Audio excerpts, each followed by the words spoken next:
السلام عليكم ورحمة الله وبركاته. ازيكم يا اولى اعدادي ولا اقول يا تانية اعدادي؟ وحشتوني جدا جدا. عارفة ان انا ما بظهرش غير في المراجعات، بس معلش غصب عني، ولكن اوعدكم من السنة الجاية هينزل كل الدروس شرح تفصيلي. انت بس اعمل سبسكرايب للقناة وفعل زر الجرس عشان اول ما السنة الجديدة تبدأ يجيلك اشعار بمس حبيب سعد ظهرت لك. المهم النهاردة مراجعتنا قوية جدا، عبارة عن وحدات، يعني وحدة اولى تانية تالتة رابعة. الوحدات دي عبارة عن ايه؟ الوحدات دي جايبه لك فيها اسئلة التقييمات. انت يا مس مش معنى جبتي اسئلة التقييمات، ما هو الوزير قال هيجي منها اسئلة التقييمات، فانا مهتمية بيها جدا ومش هحلها كده بسرعة ونجري، انا بشرحها شرح تفصيلي بحيث لو لف ودار في السؤال انت جاهز لاي حاجة. عايزة اقول لك اخواتك اللي في تانية اعدادي يجوا دعوا لي قالوا لي يا مس والله كل اللي راجعتيه اجا، ركز بقى معايا وبسم الله الرحمن الرحيم. واول سؤال بيقول اختر الاجابه الصحيحه مما بين القوسين، اي مما يلي لا يعتبر من الفلزات. انا مش عايزه الفلزات، انا عايزه اللافلزات. يعني ما انا عندي انواع العناصر، فلزات وعندي لافلزات وفي حاجه اسمها غازات خامله. انا بقى مش عايزه الفلزات، يبقى انا عايزه اللافلزات. بص يا حبيبي، الزئبق ده تبع الفلز، هحفظها لك دلوقتي من عينيا الاثنين. الفضه ده تبع الفلز، الالومنيوم تبع الفلز، فانا معايا الفلزات يا حلوين، الفلزات يا عسلات. بص احفظها لك والله. كالسيوم اخرها واو ميم، مغنيسيوم اخرها واو ميم، بوتاسيوم اخرها واو ميم. عندي اي حاجه اخرها واو ميم تبع الفلزات. طب بص معايا، ألمونيوم اخرها واو ميم، كل ده تبع الفلزات. اما اللافلزات انا عاملاها لك في كلمه كده، انا مسمياها المعلومه الجهنميه من الدرجه العفريتيه. اللافلزات حطاها في كلمه اسمها CBIS، حطاها في كلمه CBIS، حطاها في كلمه CBIS. سي هي الكربون، سي هي الكربون، بي هي الفوسفور، بي هي الفوسفور، بي هي الفوسفور. اي هو اليود، اي هو اليود. اس هو الكبريت، اس هو الكبريت. بتعملي ايه؟ بحفظك. ما احنا نسال ونجري، انا عايزه احفظك عشان تدعي لي وبابا وماما يدعوا لي كمان. بص يا حبيبي، فلزات اي حاجه اخرها واو ميم. لا فلزات ميس حبيبي حطاها CBIS، CBIS. حلو. من السي قلنا الكربون اللي هو الجرافيت. عارف رمز الكربون او الجرافيت رمزه ايه؟ رمزه سي. الكربون او الجرافيت رمزه ايه؟ رمزه سي. فكل دول فلزات طبعا حسب كلامك يا مس، ما عدا الكربون او الجرافيت. اتمنى السؤال الاول تبقوا فهمتوه. عايزاكم تركزوا في كل الاسئله مهمه جدا جدا. بص كده معايا على السؤال الثاني. السؤال الثاني بيقول ايه؟ بسم الله الرحمن الرحيم. بيقول لي اي مما يلي من خصائص اللافلزات. كل دول من خصائص اللافلزات ما عدا مين؟ بسم الله الرحمن الرحيم. اول حاجه هشه وغير قابله للتشكيل فعلا، ولو ناس الكلام ده انا عامله فيديو شرح، بس انت هتفتكر دلوقتي مع اختك حبيبه.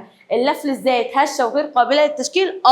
عندي الفلزات هي اللي بشكل عليها، بدوس عليها زي الحديد وتبدا تتشكل. اما اللافلزات هشه زي الكبريت.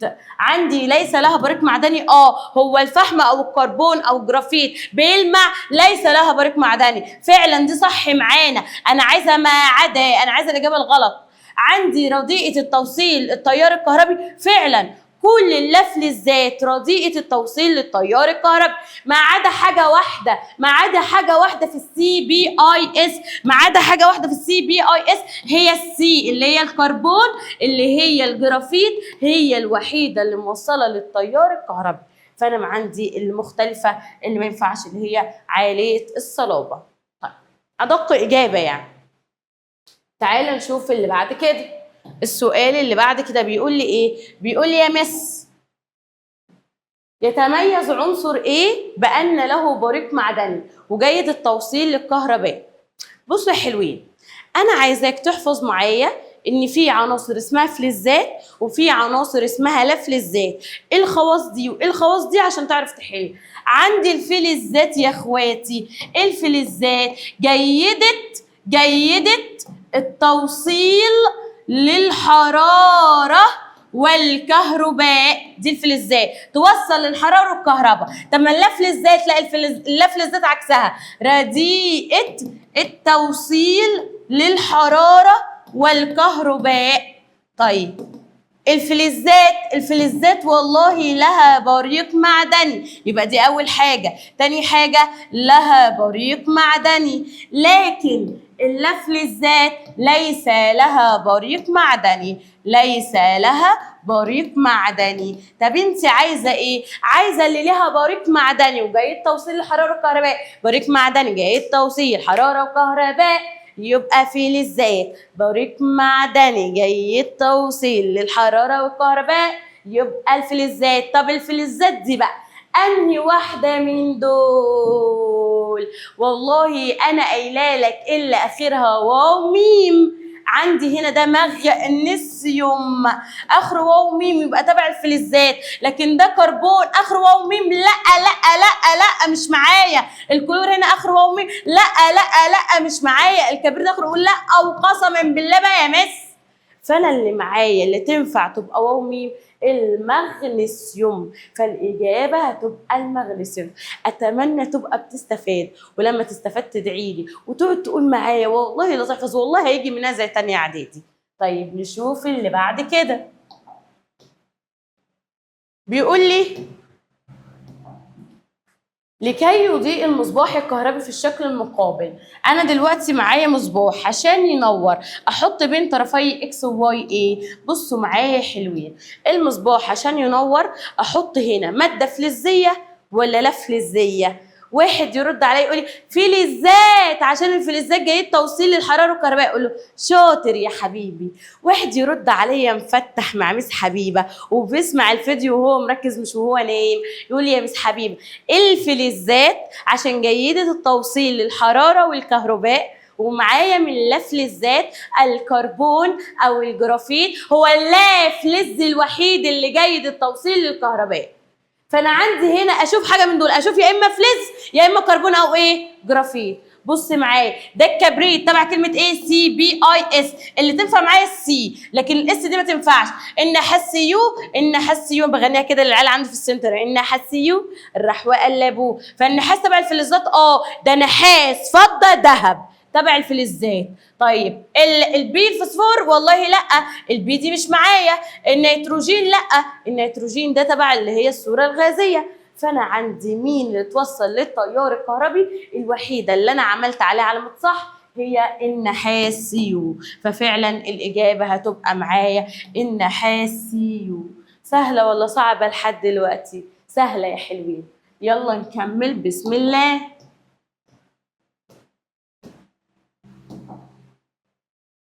تؤدي زيادة عدد إلكترونات التكافؤ في الفلزات إلى إيه؟ بصوا حبايب قلبي، يعني إيه عدد إلكترونات التكافؤ؟ أختك حبيبة مش هتسيبك. عدد إلكترونات التكافؤ دي هي عدد إلكترونات مستوى الطاقة الأخير. عدد الإلكترونات التكافؤ هي مين؟ عدد إلكترونات مستوى الطاقة الأخير. طيب لما انا ازود بقى عدد الكترونات مستوى الطاقه الاخير، ايه اللي يحصل؟ بص يا بابا، لما بزود العدد بيحصل حاجه معاها اسمها الرابطه الفلزيه.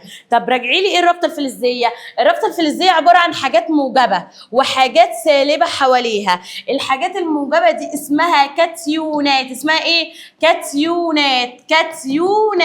الموجبه اسمها ايه؟ كاتيونات، والسالبه اسمها انيونات. فانا معايا الرابطه الفلزيه بتبقى عندي تجاذب بين الكاتيونات الموجبه والايونات السالبه. طب هي بتزيد وتقل؟ بتزيد وتقل على حسب ايه؟ على حسب الرقم اللي في الاخر. تعالى اديك مثال عشان تفهم اكتر، ركز معايا. تعالى اديك مثال. بص معايا، لو معايا مغنيسيوم 12 ومعايا ألمونيوم 13، قلت لك يلا بينا نوزع، تقول لي يلا بينا. المغنيسيوم 12 هاجي اوزع العدد الذري كي ب2 اللي ب8، 2 و8 10، اتبقى لي 2. طب تعالى هنا اوزع ده 13 كي 2 اللي ب8 ام ب3.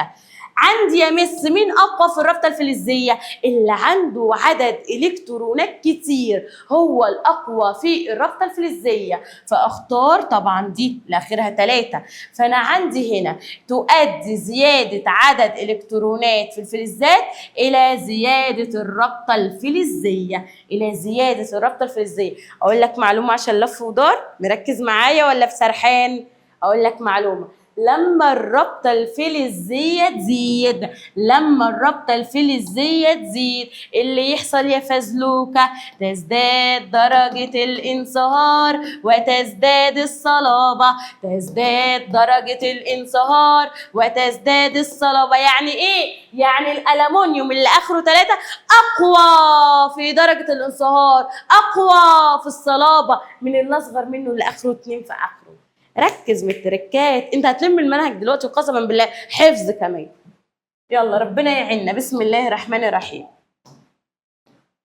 تعالى ننزل هنا تحت شويه. يعتبر كل مما يلي من خصائص السبائك، كل دول صفات وخصائص تعبر عن السبائك ما عدا مين؟ بص يا حبيبي، هو اصلا يعني يا مس ليه بتعملي حاجه اسمها سبائك؟ قلت لك والله يا عسل احنا بنعمل حاجه اسمها سبائك دي عشان الفلزات عندنا بطبعها لين، فانا مش عايزاها تبقى لينه، انا عايزاها تبقى اكثر صلابه وتقاوم الصدى، فعشان كده بستخدم حاجه معايا اسمها السبائك. فانا عندي عشان لا تصد بسهوله، صح، يعبر عنها بصيغه جزيئيه، ده دي الوحيده اللي لا والف لا.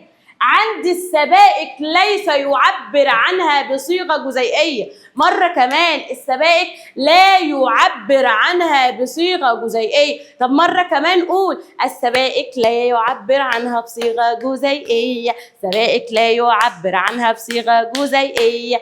ليه بقى؟ سؤال علل. تقول لي عشان هي مش مركبات، ليست مركبات. المركبات هي اللي عبر عنها، ما دي مش مركبات يا مس حبيبه. طب السبائك دي عباره عن مخلوط متجانسه؟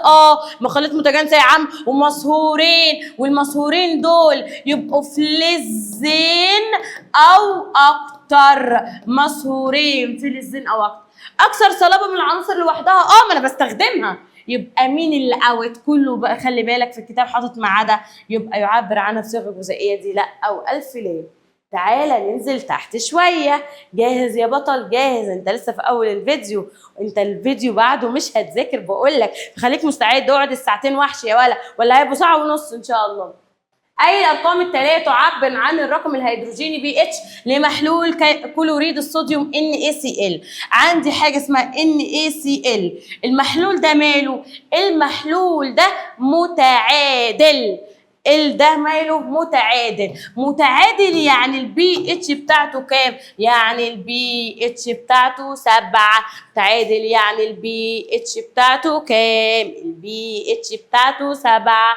فالبي اتش بتاعته هنا 7. البي اتش بتاعته هنا 7.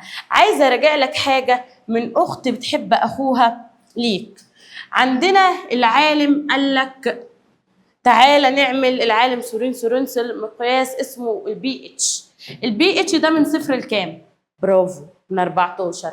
نص ال 14 7. تعالى هنا انزل 6 5 4 3 2 1 0.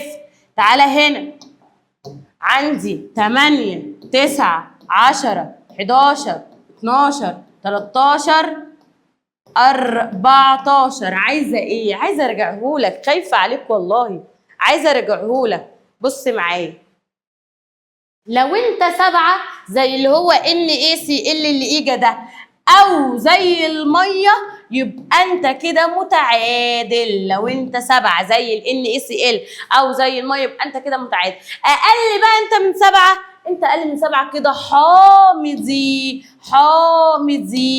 حامضي. طب انت بقى اكبر من 7 بتبقى قاعدي. قاعدي. اقل من 7 حامضي. اكبر من 7 قاعدي. اقل من 7 حامضي. اكبر من 7 قاعدي. فهو بيقول لي ان ACL ده متعادل، فهو بيبقى بيساوي 7.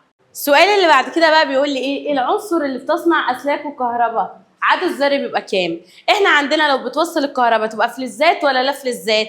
تبقى فلزات. فانا عايزه اشوف مين الفلزات. بص يا حبيبي، راجع مع اختك حبيبه. الفلزات المستوى بتاعها بيبقى اخره يا 1 يا 2 يا 3. قول معايا الفلزات اخرها كام؟ يا 1 يا 2 يا 3. الفلزات اخرها كام؟ يا 1 يا 2 يا 3. ومعايا اللافلزات. اللافلزات دي بيبقى اخرها كام؟ يا 5 يا 6 يا 7. يبقى الفلزات يا اما 1 يا 2 يا 3. طب اللافلزات 5 أو 6 أو 7. فبيقول لي مين اللي بتصنع منه اسلاك الكهرباء؟ الفلزات اللي بيبقى اخرها ايه؟ 1 أو 2 أو 3. مين في دول ينفعوا؟ 13. ازاي يا مس؟ انا مس يا بابا. عارفه، تعالى نوزع كده. بص يا حبيبي، لو افترضت ان هو مثلا عنصر اكس 13، اوزع مين؟ قول معايا العدد الذري في مستويات الطاقه. اوزع مين؟ العدد الذري. كي دايما 2. مفيش مستوى يشيل اكتر من 8. 2 و8 10. يبقى لي 3. يبقى لي 3. فاللي اخرها 1 أو 2 أو 3 تبع الفلزات. 5 أو 6 أو 7 تبع اللافلزات. طب ممكن الاقي اخرها 1 أو 4 وتبقى تبع اللافلزات؟ اوف كورس بيبي، اوف كورس. اخرها 1 تبقى تبع الفلزات لو هي هيدروجين، احفظ. واخرها 4 لو هي تبع الكربون. نشوف الصفحة اللي بعد كده. حمض الكبريتوز. عند الحمض يعمل ايه في شريط دوار الشمس؟ الحمض يعمل لي في شريط دوار الشمس يخلي لونه احمر. فانا عندي زرق لي لا، احنا حمض ما حمض يحمر. يدخل في تركيبه ايون الكبريتيد. هي دي تقريبا الكبريتيد. الكبريتيد اللي اخرها ي ودال. لا، انا قلت اخرها وز. عارف الوز اللي بتاكله او ما تحبوش زيي؟ الوز ده بيبقى اخره ي وت. الوز بيبقى اخره ايه؟ ي وت. فدي كبريتيد اخرها ي ودال. لا، اليه والت هي اللي بتتحول لوز. فدي غلط، مش معايا. عندي الصيغه الجزيئيه بتاعته H2SO4. ده SO4 دي تبع الكبريتات. والالف والت متفقين مع بعضينا. لو انت بتسمع من مراجعاتي تحول لإيك فتبقى كبريتيك. فدي كده غلط. الاس او 4 دي تبع الكبريتات. من الاحماض الضعيفه حمض الكبريتوز، حمض النيتروز، حمض الخليك. الله يخليك، من الاحماض الضعيفه. اي حاجه اخرها وز من الاحماض الضعيفه. فانا عندي دي تبقى من الاحماض الضعيفه. نشوف السؤال اللي بعد كده. كل مما يلي يعبر عن الجرافيت. كل ده بيعبروا عن عنصر الكربون اللي هو الجرافيت، عدا انه ايه؟ احنا اتفقنا الكربون او الجرافيت هو فلز ولا لا فلز؟ تبع كلمه ايه؟ CBIS. فلز ولا لا فلز؟ ده لا فلز. طب اللافلز ده ماله؟ اللافلز ده يستخدم في صناعه العمود الجاف، يعني في البطاريه. ما احنا قايلين السي اللافلز الوحيد جيد التوصيل للحراره والكهرباء. فانا عندي دي صح. رديء التوصيل للكهرباء قلنا لا، ده لا فلز الوحيد جاي التوصيل للكهرباء، فدي غلط. عندي لا فلز هش. انا عندي اللافلزات. اللافلزات عندي هشه. عندي فلزات هشه. الفلزات اللافلزات اسفه هشه. اللافلزات هشه. عندي هنا ليس لها بريق معدني. ليس لها بريق معدني. اللافلزات ده الكربون او الجرافيت يا عم لونه اسود، ليس لها بريق معدني. انا بس عايزه اخليك تاخد بالك ان هو عايز عايز الاجابه الغلط، فاقول رديء التوصيل للكهرباء. دي الاجابه الغلط. تعالى ننزل تحت شويه ونحل السؤال ده. يختلف عنصر الكبريت 16 عن عنصر الكالسيوم 20 في كل دول ما عدا ايه؟ تعالى نبص كده. الكبريت الفزلوكه قايله لك هتحطها في كلمه ايه؟ CBIS. CBIS تبع الاس. يبقى دي لا فلز. وعندي الكالسيوم اي حاجه اخرها واو ميم تبع الفلزات، اي حاجه اخرها واو ميم تبع الفلزات، يبقى ده معايا فلز. فانا معايا لا فلز وفلز. عندي يختلف عنصر اللافلز عن الفلز في كل دول ما عدا ايه؟ عندي الكبريت بيختلف عن الكالسيوم في الحاله الفيزيائيه. انا عندي الكبريت ده موجود في صوره صلبه، ما انا معايا اللافلزات يا اما صلبه او غازيه، صلبه او ايه او غازيه، والفلزات جمعها في صوره صلبه. فانا عندي هما الاثنين بيختلفوا عن بعض في الحاله الفيزيائيه. ايوه صح، ده صلبه ودي صلبه، انا عايزه اللي يختلف يبقى غلط مش الحاله الفيزيائيه. القابليه للسحب والترك والتشكيل دي اكتر واحده بقى مظبوطه. ليه؟ لان الكبريت لافلز، اللافلز قابل للسحب غير قابل للسحب والترك والتشكيل، لكن الكالسيوم فلز قابل للسحب والترك والتشكيل. فبيختلفوا عن دي، بيختلفوا عن دي صح. عندي التوصيل الكهربي، عندي هما الاثنين بيختلفوا عن بعض في التوصيل الكهربي. السي بي اي اس، الاس لا توصل التيار الكهربي فعلا، فانا عندي دي لا توصل التيار الكهربي، لكن الفلزات جميعها بتوصل التيار الكهربي، فبيختلفوا عن بعض في التوصيل. الحراري الكهربي البريق المعدني قلنا يا بابا كل اللافلزات ليس لها بريق معدني، لكن الفلزات لها بريق معدني، فبيختلفوا عن بعض. فالاجابه الوحيده اللي ما تنفعش الاجابه الف. سؤال بص مليان يا حبيبي، يقول لك يختلفوا عن بعض في كل دول ما عدا، يعني سؤال محتاج تركيز. بيختلفوا عن بعض في كل دول ما عدا مين؟ الحاله الفيزيائيه. الحاله الفيزيائيه كبريت صلب والكالسيوم صلب، فدول اللي بيتشابهوا فيها. يلا بينا نشوف السؤال الجميل ده. اي المحاليل التاليه لها اكبر قيمه في البي اتش؟ عندي NH4OH. ولا يا ولا ده OH يا ولا، ده اسمه هيدروكسيد يا عسل، يعني ده تبع القلويات يا سكر. لما تلاقي هيدروكسيد او قلويات ده اكبر من 7 ولا اقل من 7؟ لا ده اكبر من 7، يبقى تبع القلويات اكبر من 7. اكتب كده اكبر من 7. طب تعالى هنا CaOH. OH يا بابا، يعني OH تبع الهيدروكسيد تبع القلويات، يعني برضو أكبر من 7.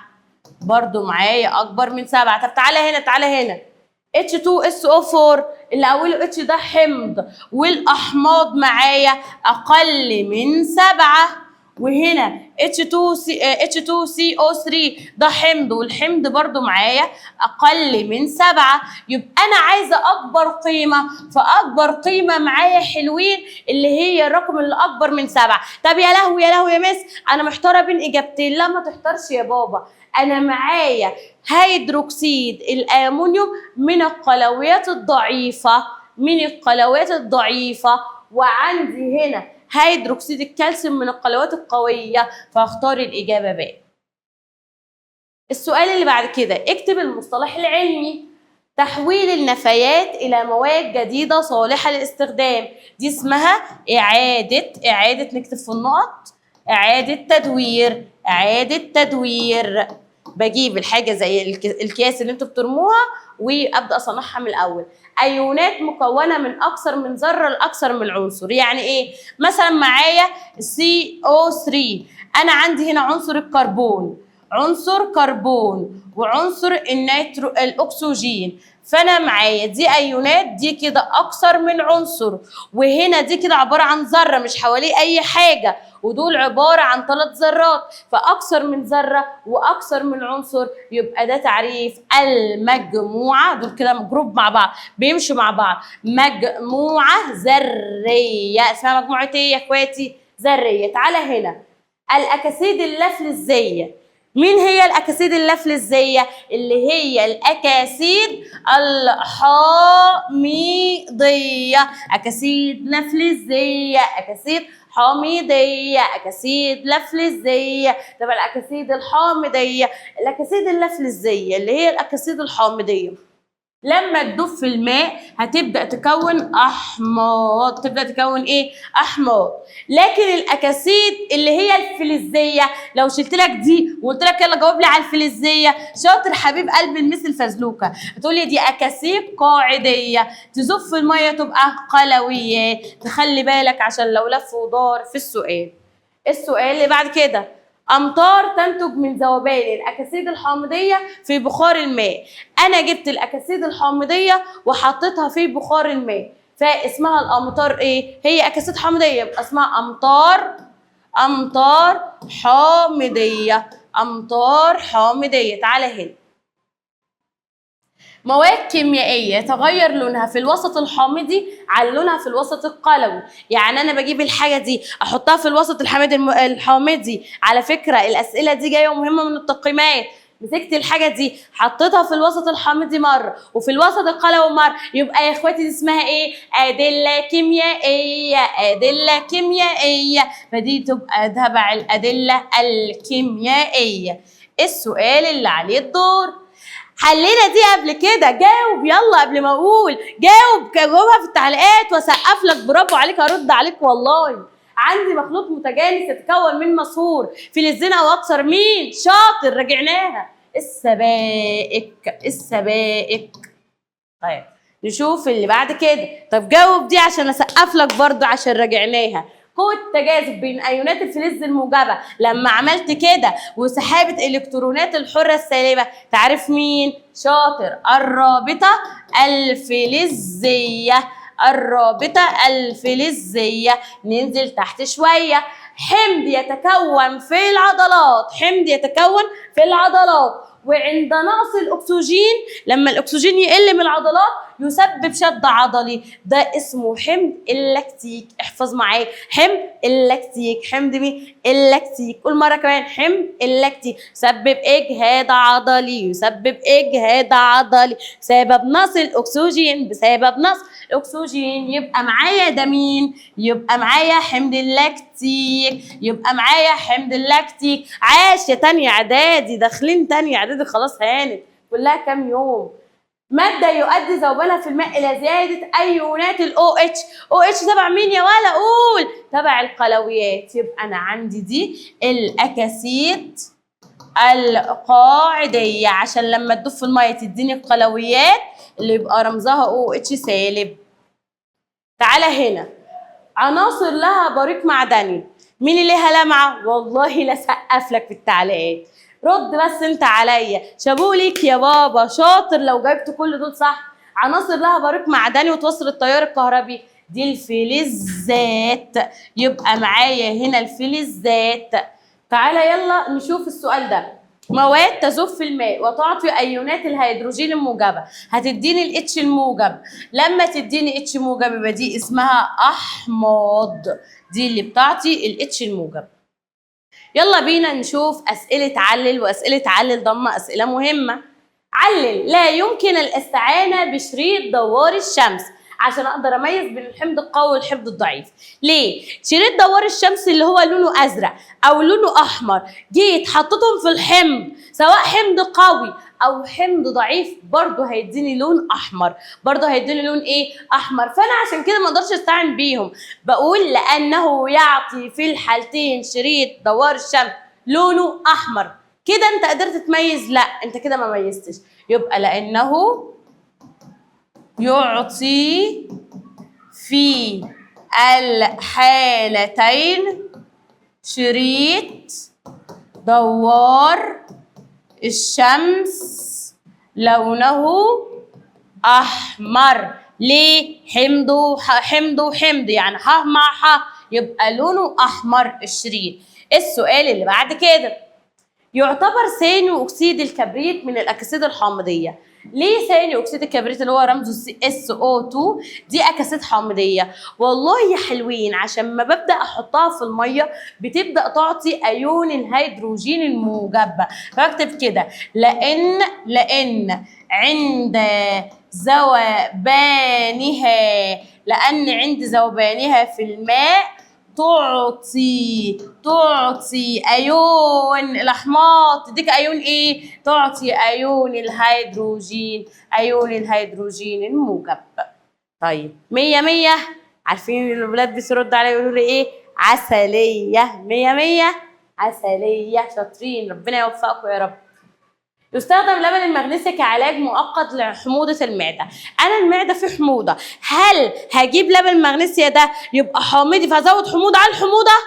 هو حامضي، فانا عايزه حاجه تعمل بالانس، عايزه حاجه توازن يا جماعه. فانا عندي الحموضه يبقى استخدم ماده قاعديه، عندي الحموضه استخدم ماده ايه؟ قاعديه. فبقول لي ليه بتستخدمي لبن المغنيسيا علاج مؤقت للحموضه؟ بقول لمعادله حموضه المعده عن طريق اضافه لبن المغنيسيا. لبن المغنيسيا اللي هو عباره عن ايه؟ عباره عن هيدروكسيد مغنيسيوم اللي هو رمزه MgOH باي 2. MgOH باي 2. تعالى ننزل تحت شويه ونرد على الاسئله دي. ليه الألمونيوم 13؟ بعد إذنك أنا مش هرد، أنت اللي هترد على السؤال ده في التعليقات. أنا هرد عليك طبعا بعد ما أنت تكتبها، فرحني واكتبها كده. ليه الألمونيوم أكثر صلابة وأعلى من درجة انصهار من الصوديوم؟ هنشوف مين أكتر واحد جمع نقط يا جماعة. عندي ليه الألمونيوم أكثر صلابة من الصوديوم 11؟ ليه؟ أيوه شاطر، أنت جاوبت صح. عندي الألمونيوم لما أجي أوزعه بسأل سؤال، أوزع مين؟ العدد الذري كي دايما 2، مفيش مستوى بيشيل أكتر من 8. 2 و8 10، اتبقى لي 3. هنا برضو الصوديوم هوزعه عشان أعرف الإجابة. بوزع مين؟ العدد الذري كي دايما 2، مفيش مستوى بيشيل أكتر من 8. 2 و8 10، اتبقى لي 1. فبقول كده لأن مستوى الطاقة الخارجي في الألمونيوم كام؟ 3، أكتر من الصوديوم الآخره كام؟ 1. فبقول لأن عدد الإلكترونات مستوى الطاقة الخارجي في الألمونيوم أكبر من مين؟ الصوديوم. واتفقنا لما عدد الإلكترونات بتزيد، مين بتزيد معاه؟ برافو عليك حبيب والديك، تزداد الرابطة الفلزية. طب لما تزيد الرابطة الفلزية، إيه اللي يحصل للصلابة ودرجة الانصهار؟ يزيدوا معاها. فبقول هنا ليه الألمونيوم أكثر صلابة وأعلى من درجة الانصهار؟ لا، بقول لأن بزيادة عدد إلكترونات التكافؤ بتزداد الرابطة الفلزية، وبالتالي تزداد درجة الانصهار والصلابة. بالتالي تزداد درجة الانصهار والصلابة. نشوف السؤال اللي بعد كده. جميل، حب السؤال مهم. ليه ما تقدر تغرق في البحر الميت؟ هانت قربنا نخلص الوحدة الأولى. استنى اهدى كده، أنا وأنت هناخد بريك بعد الوحدة الأولى. اهدى بس، استنى. لا يمكن الغرق في مياه البحر الميت. عارف البحر الميت ده أكثر البحار ملوحة في العالم، فلما يبقى أكثر البحار ملوحة في العالم بتزداد كثافته. تزداد إيه؟ كثافته. فأنت لما تيجي تعوم فيه أنت بالنسبة له كثافتك قليلة. ولما كنا بنعمل التجربة في أولى إعدادي الترم الأولاني، بجيب كوباية المية وبحط نقطة زيت، كان الزيت يطفو فوق سطح الإيه؟ الماء، عشان كثافته كانت أقل من كثافة المية. فبقول تزداد كثافته، وبالتالي انت كبني ادم تطفو فوق سطح الماء. نشوف السؤال اللي بعد كده. ليه استخدم الجرافيت في صناعة العمود الجاف رغم انه لا فلز؟ ما انا قايله لك يا ولد، الجرافيت لا فلز الوحيد جيد التوصيل للحرارة والكهرباء من CBIS. مين الوحيد اللي وصل التيار الكهربي؟ الكربون او الجرافيت الوحيد الجيد توصيل للحرارة والكهرباء. فاكتب كده لأن الكربون او الجرافيت هو الوحيد اللي جيد التوصيل للتيار الكهربي، هو الوحيد اللي يوصل للتيار الكهربي. جاهز للي بعد كده؟ جاهزين؟ ما لازم تردوا، رد عليا، جاهزين؟ ما انا مش هبدأ غير ما تردوا. طيب، يتغير لون شريط دوار الشمس الازرق الى الاحمر عند وضعه في حمض. ايوه، مش الاحماض فيها حرف الحاء، يبقى بتعمل ايه في فرق دليل دوار الشمس؟ بتحمر. لان باضافه شريط دوار الشمس الى الحمض يتحول الى اللون الايه؟ حمض مع حمض الاحمر، بسبب وجود اللي يدي للهيدروجين خواصه، بسبب وجود غاز الهيدروجين او ايون الهيدروجين. ده السبب ان هو هيدي للهيدروجين خواصه ويخليه لونه احمر بالطريقه دي. تعالى هنا معايا. ليه تمثال اسد كبر قصر النيل غير قابل للصدى؟ انا قلت ان احنا بنعمل سبائك، قلنا السبائك دي مالها غير قابله للصدى، فاحنا بنقول ليه تمثال قصر النيل غير قابل للصدى؟ لان السبائك، لانه عباره عن سبيكه، لانه من السبائك، والسبائك مالها غير قابله للصدى. شاطرين شاطرين شاطرين. يلا هانت، قربنا نخلص. يلا نقارن بين الصوديوم 11 والمغنيسيوم 12 من حيث الرابطه الفلزيه.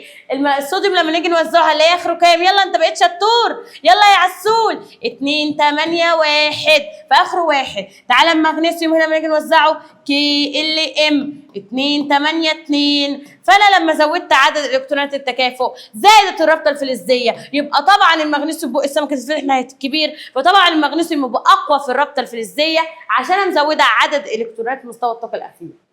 تعالي هنا، محلول هيدروكسيد الصوديوم، محلول هيدروكسيد الامونيوم، الاثنين من القلويات، الاثنين يوصلوا لي الكهرباء، الاثنين مالهم؟ يوصلوا الكهرباء، بس هيدروكسيد الصوديوم ده قلوي قوي. قول معايا، هيدروكسيد الصوديوم قلوي قوي. مره كمان، هيدروكسيد الصوديوم قلوي قوي، يوصل التيار الكهربي بدرجه قويه. لكن معايا هيدروكسيد الامونيوم ده هيدروكسيد هيوصل التيار الكهربي بس بصوره ضعيفه. بصوره ايه؟ ضعيفه او بدرجه ضعيفه. ده بيعمل ايه في شريط دوار الشمس وده بيعمل ايه في شريط دوار الشمس؟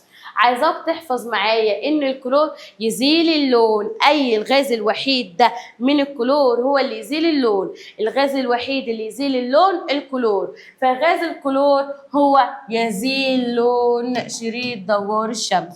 يزيل لون شريط دوار الشمس، يزيل لون شريط دوار الشمس. الكلور هو الوحيد اللي بيزيل اللون، لكن الاكسجين ده الوحيد اللي هو الاكسجين والنيتروجين والهيدروجين لا بيظل كما هو شريط دوار الشمس، بيفضل زي ما هو. نشوف السؤال اللي بعد كده.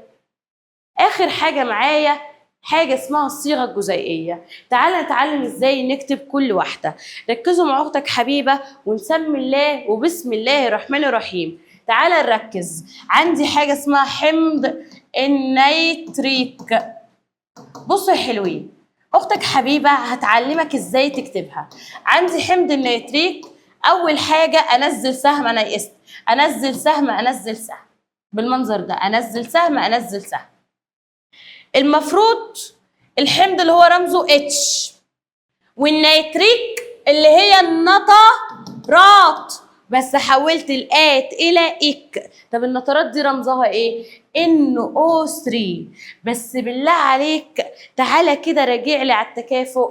الهيدروجين هو الفلز الوحيد الموجب، بيبقى معاه محتاج معاه حاجه سالب، بس احفظ من الفزلوكه بتاعتك ان ايدك اليمين دايما سالب، ايدك اليمين دايما رد عليا، ايدك اليمين دايما سالب، ايدك اليمين دايما سالب. فانت حاطط لي الحمض اللي هو الاتش الموجب هنا، لا هغيرها اخلي ايدي اليمين دايما سالب الناحيه دي، فاكتب هنا الاتش واكتب هنا NO3. بعد ما عملت السهم والرمز اعمل التكافؤ، بعد السهم والرمز اعمل التكافؤ. الهيدروجين تكافؤ احادي. طب النترات دي اولها كاف؟ لا مش اولها كاف، مش اولها كاف يبقى تكافؤ احادي. احادي واحادي راحوا مع بعض، احادي واحادي راحوا مع بعض، فيبقى رمزها HNO3. ده الرمز بتاعها. تعالى ننزل تحت شويه. هيدروكسيد الالومنيوم. يلا يا اخواتي انزل سهم انزل سهم، يلا نعملها هنا. انزل سهم انزل سهم. الهيدروكسيد OH والالومنيوم Al راح يجيب كسبيرل يستحمى بيه. بعد السهم والرمز اعمل ايه؟ التكافؤ. عندي التكافؤ الالومنيوم، لو انت متابعني على طول بتسمع مراجعاتي، الالومنيوم لو انت مش عارف ما تقلقش ما تقلقش خلاص بقى، ما تعيطش يا عم، اهدى بس اهدى اعصابك. الالومنيوم ده محطوط في كلمه ألذ، تكافؤ ثلاثي. تكافؤ ايه؟ ثلاثي. والهيدروكسيد OH تكافؤ احادي، يبقى ده تكافؤ ثلاثي وده تكافؤ احادي. في الحاله دي اعمل ايه بقى لما الاقي الاختلاف؟ في الحاله دي هتعمل مقص. في الحاله دي هتعمل ايه؟ هتعمل مقص. ورد معايا وقول لو ما عملتش مقص هروح فين؟ هرد واقول عليك بعد الشر هتروح في داهيه. لو ما عملتش مقص هتروح فين؟ هتروح في داهيه. لو ما عملتش مقص هتروح فين؟ في داهيه. اخاف عليك يا قلب والله خايفه عليك، عايزاك تقفل. فالالومنيوم قدامه رقم واحد، الواحد ما يتكتبش. الاو اتش قدامه رقم 3 فيبقى رمزه AlOH باي 3. ده هيدروكسيد الالومنيوم AlOH باي 3. ده الرمز بتاعه. 100 100 100 100. طب غني كده وافتكر الاغنيه، ولو انت افتكرت كل الاغاني بتاعتي اكتبها لي. ايدك اليمين دايما شاطر، ايدك اليمين دايما سالب، فانا عندي دي سالب اهي فعلا، يبقى دي مش محتاجه تغيير. تعالى نكتب هيدروكسيد المغنيسيوم. انزل سهم انزل سهم. المغنيسيوم Mg هيدروكسيد OH. بعد السهم والرمز التكافؤ. المغنيسيوم كفؤ ايه؟ لو حاضر مراجعاتي هتعرف، لو ما بتحضرش ما تعيطش ما تعيطش بالله عليك ما تعيط. المغنيسيوم محطوط في كلمه كأخ مركز، محطوط في كلمه كأخ مركز. من مغنيسيوم تكافؤها ثنائي، من مغنيسيوم تكافؤها ثنائي. هيدروكسيد OH تكافؤ احادي. الحاله دي مختلفين، اعمل ايه؟ اعمل مقص. لو ما عملتش مقص هروح فين؟ هروح في داهيه. فالام جي قدامها رقم واحد، او اتش قدامها رقم اتنين. الواحد ما بيتكتبش، والاو اتش كده قدامها رقم اتنين بتاعت الاو اتش بس، لا بتاع كله. فاعمل كده. انا كده خلصت معاك الحمد لله الوحده الاولى، الحمد لله.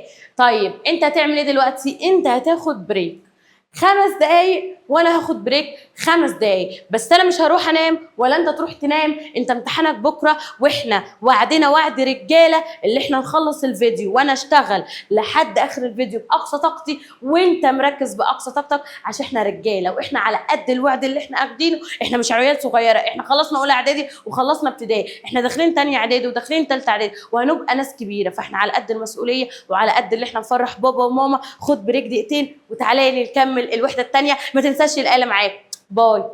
انتوا اخدتوا البريك وانا اخدت البريك، بس راجعينه بقوه. نبدا الوحده الثانيه. انت بتتعقد منها وطول مسائل وكده، لكن الموضوع ابسط بكتير. عندما يعود الجسم، اول سؤال، عندما يعود الجسم المتحرك لموضع البدايه الازاحه تبقى بكام؟ اختك حبيبه تغنيها اغنيه جميله. طول ما عاد لنقطه البدايه الازاحه صفر. مره كمان، طول ما عاد لنقطه البدايه الازاحه صفر. فبيقول عاد لنقطه البدايه، فانا عندي الازاحه تساوي صفر. تعال نشوف هنا. جسم طاقة وضعه 240 جول، محطوط على ارتفاع 12 متر، فإن الوزن بيساوي كام نيوتن؟ بص يا حلوين، هو إيه قانون طاقة الوضع؟ شاطر.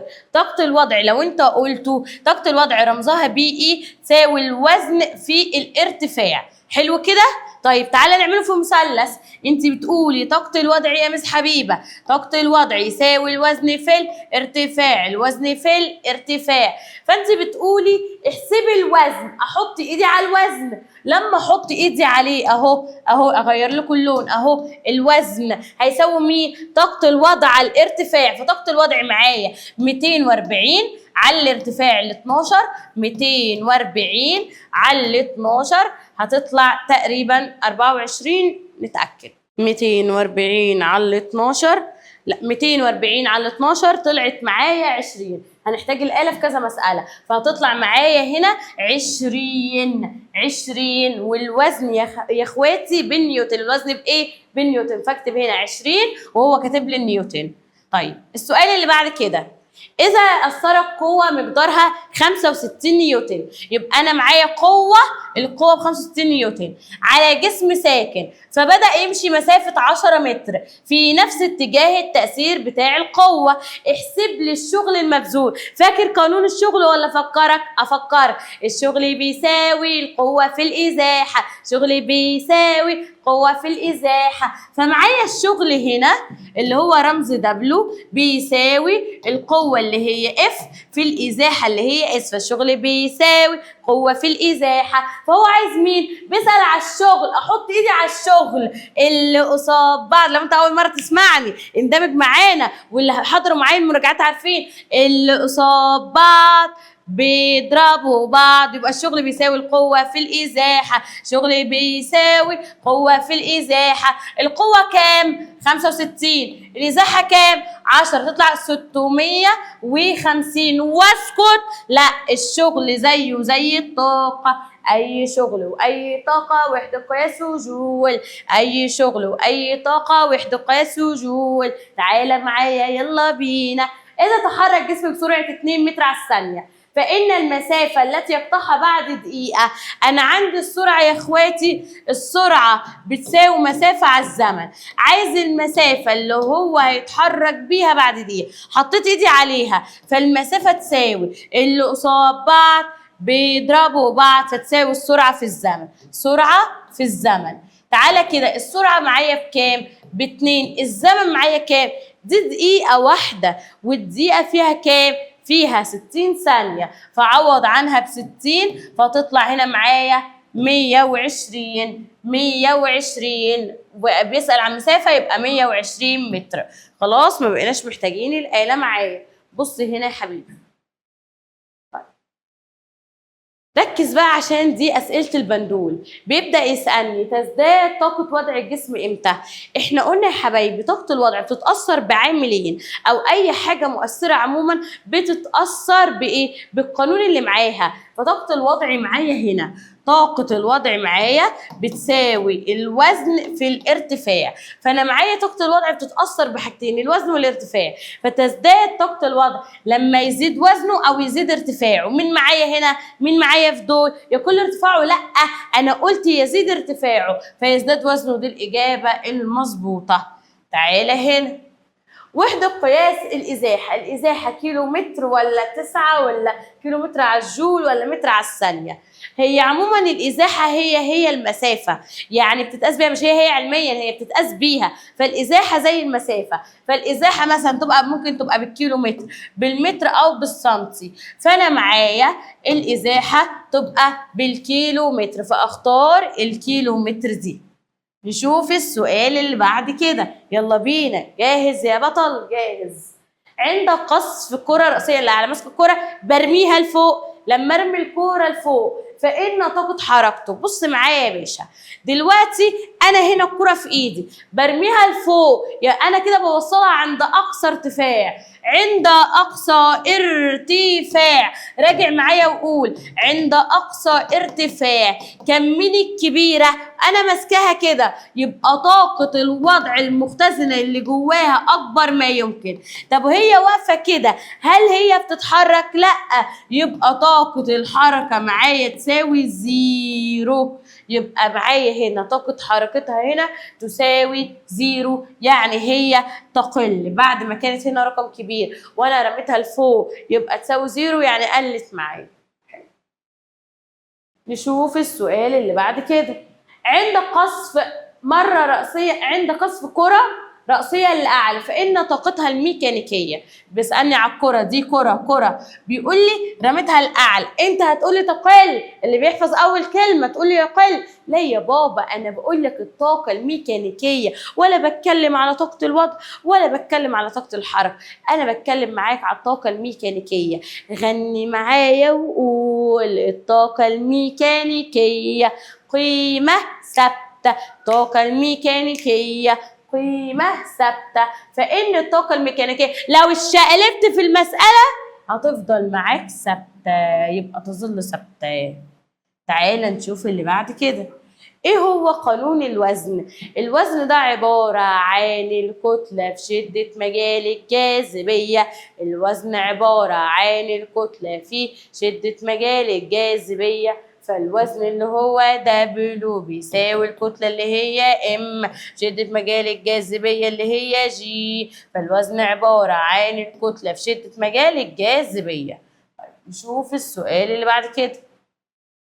أسئلة ماذا يحدث؟ ماذا يحدث لو زودت سرعة الجسم إلى الضعف وقللت له الكتلة للنصف بالنسبة لطاقة حركته؟ سؤال ماذا يحدث كده أنا ليا طريقة بحل فيها، يعني بيقول لي زادت الكتلة للضعف ونقص الكتلة للنص بالنسبة لطاقة حركته. أنا ليا طريقة. إيه قانون طاقة الحركة؟ قانون طاقة الحركة نص الكتلة في مربع السرعة. بس يا حبيبي في ماذا يحدث وقسما بالله ما بكتب النص. ليه؟ لو كتبت النص هتطلع غلط، انت دلوقتي بتحط الارقام فالنص ده هيغير لي الارقام، فانا مش عايزه حاجه تغير لي الارقام اللي انا بكتبها فبشيل النص. الا بقى لو عايز تسيب النص وتمام هتحل بطريقه، الطريقه دي تبقى تقيله شويه عليك، فشيل النص واسمع كلام اختك حبيبه. في ماذا يحدث، مش في كل المساله، في ماذا يحدث بس، في ماذا يحدث بس، في ماذا يحدث بس. فانا عندي بيقول لي زياده سرعه الجسم للضعف. انا عندي السرعه لما تبقى للضعف اروح معوضه عنها برقم 2، والتربيع اوعى انساه، التربيع والله هيكربجك في الامتحان. التربيع هيعمل ايه؟ هيكربجك. فبقول 2 في 2 وانا كتلته قلت للنص. تعالى بقى هنشوف هتطلع كام.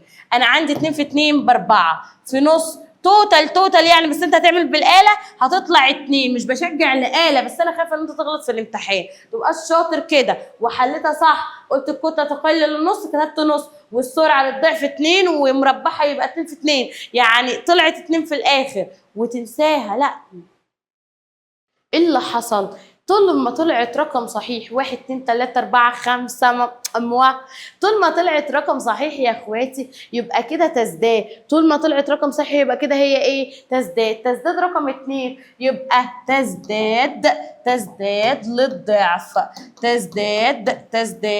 تزداد للضعف. تعال نشوف السؤال اللي بعد كده. لما ازود وزن جسم للضعف واثبت ارتفاعه ايه اللي يحصل لطاقه الوضع؟ ايه قانون طاقه الوضع؟ شاطر، الوزن في الارتفاع لسه اخدينه فوق، يبقى طاقه الوضع بي اي يساوي الوزن في الارتفاع. تعال نعوض. بيقول لك زياده الوزن الضعف يبقى الوزن عوض عنه برقم 2، وثبت الارتفاع اروح معوض عنه برقم 1. 2 في 1 ب2، يبقى طول ما هي طلعت رقم 2 1 2 3 4 طول ما طلعت رقم 2 رقم صحيح يبقى تزداد. طب رقم 2 دي زادت لايه؟ للضعف ولا 4 امثالها يا ولا؟ لا دي 2، يبقى هكتب كده تزداد للضعف. السؤال اللي بعد كده. معاك كرة بندول، كرة البندول دي البسيطة تمر بموضعها الأصلي، ايه اللي يحصل لطاقة الحركة؟ أنا معايا بندول، البندول مثلا عنده أقصى ارتفاع، عايزة أعديه بالموضع الأصلي، نغير لك اللون، الموضع الأصلي أو موضع السكون. لحظة المرور بالموضع الأصلي أو موضع السكون، قول معايا واطلع لك تاني، لحظة المرور بالموضع الأصلي أو موضع السكون، عندي هنا تبقى طاقة الحركة في اللحظة دي أكبر ما يمكن، عشان السرعة في اللحظة دي أكبر ما يمكن، يبقى طاقة الوضع أكبر ما يمكن عشان السرعة في اللحظة دي بتبقى أكبر ما يمكن. فأنا عندي تمر بالموضع الأصلي، اللي يحصل لطاقة حركتها هقول والله تزداد طاقة الحركة، تزداد طاقة الحركة، تزداد طاقة الحركة، تزداد طاقة الحركة. طيب السؤال اللي بعده. وصلت كرة بندول أثناء حركتها إلى أعلى نقطة. الكرة وصلت عند أقصى ارتفاع. إيه اللي يحصل لطاقة الوضع وطاقة الحركة؟ عند أقصى ارتفاع أنا ماسكاها، يبقى الطاقة المختزنة، أصلا التعريف ده ممكن تسأل فيه، تعريف الطاقة المختزنة يقول لك طاقة الوضع. أنا ماسكاها كده عند أقصى ارتفاع، يبقى طاقة الوضع عشان دي طاقة مختزنة، يبقى طاقة الوضع أكبر ما يمكن. يبقى هنا كده طاقة الوضع اللي هي بي إي هتبقى أكبر ما يمكن، وطاقة الحركة اللي هي كي إي عند الحته دي عند اقصى ارتفاع وانا ماسكاها كده بتحرك؟ لا لا لا ما بتحركش، يبقى طاقه الحركه معاك زيرو. يبقى طاقه الوضع اكبر ما يمكن عند اقصى ارتفاع وطاقه الحركه معاك زيرو. نشوف اللي بعد كده. عندي تتحرك شحنه وسياره بنفس السرعه، اللي يحصل لطاقة الحركة. مش احنا قلنا العوامل يا اخواتي؟ عاش يا بطل اللي مكمل معايا، شكرا.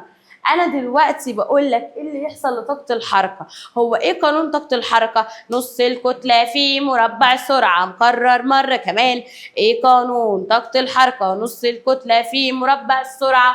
فانا معايا طاقه الحركه اللي هي كي اي عباره عن نص الكتله في مربع السرعه. حلو. فبيسالني شاحنه وسياره مين اللي طاقه حركته اكبر؟ والله هقول الكتله لما تزيد طاقة الحركة تزيد، ما انتوا عارفين كده. فالشاحنة العربية الكبيرة كتلتها أكبر من السيارة العادية، فبقول تزداد طاقة حركة الشاحنة. ليه يا بابا؟ العربية لما تبقى كبيرة هتحتاج منك انت طاقة كبيرة عشان تتحرك، فأنا عندي هنا بزيادة